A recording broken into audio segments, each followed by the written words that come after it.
Thank you, Honourable Speaker. Thousands of British Columbians face impossible choices: buy groceries or heat the house, keep up with bills or pay rent on time. Politicians are ignoring the real causes of the cost of living crisis and scapegoating putting a price on carbon pollution.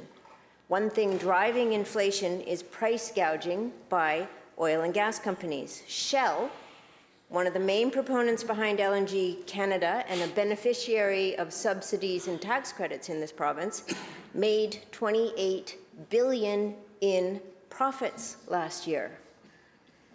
We can't allow CEOs and shareholders to get richer and richer from climate destruction while average British Columbians pay the price. According to recent polling, 62% of Canadians say Canada should introduce a tax on the oil and gas sector's record profits.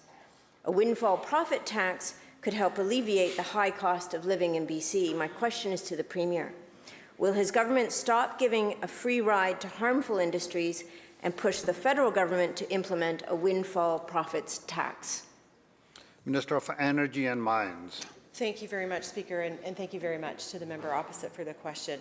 Let me address the issue of fossil fuel subsidies that she raises, and I think the member understands that it's been something that our government's been very focused on for far too long. We've had a broken system, and this government has taken extensive work to fixing a very outdated oil and gas royalty system, and in fact eliminating the largest subsidy on record, the largest one, the Deep Well Royalty Program.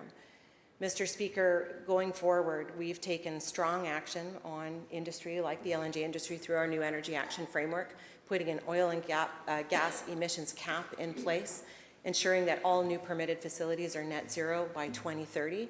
We consider that to be the way forward that balances the interests of all British Columbians, knowing we need to take strong action on climate, that we need to hold companies accountable for the emissions that they emit, and that we continue to ensure that all British Columbians can take strong action on climate.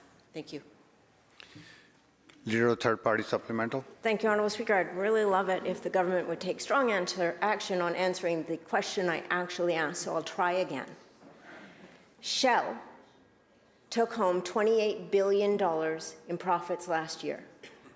The question I'm asking the Premier is, will he push the federal government to put a windfall profits tax in place so that these companies that are causing climate disasters and costing British Columbians enormous amounts of money will pay their fair share? So my question again through you is to the Premier. Will he push the federal government to put a windfall profit tax in place? Minister of, Government House Leader. Thank you, Honourable Speaker. I think the member knows that most of our members on this side of the House care deeply about inequality in our society. And when we see most members of this House, I can't speak for the opposition, but Honourable Speaker, what I can say to the member is this. The federal government has policies and reforms that they're looking at. What we can talk to the member about is what we're doing here in British Columbia. And what we're doing here in British Columbia is we're making sure that those that are the wealthiest in our province pay a little bit more, so that we can ensure that everyone that is struggling in our communities has a little bit more support. That is the inequality that we fight for every day. Inequality in healthcare, inequality in housing, inequality in society overall, Honourable Speaker. We're committed to that work. We've been doing that since 2017, and we're going to continue to do that work in years forward.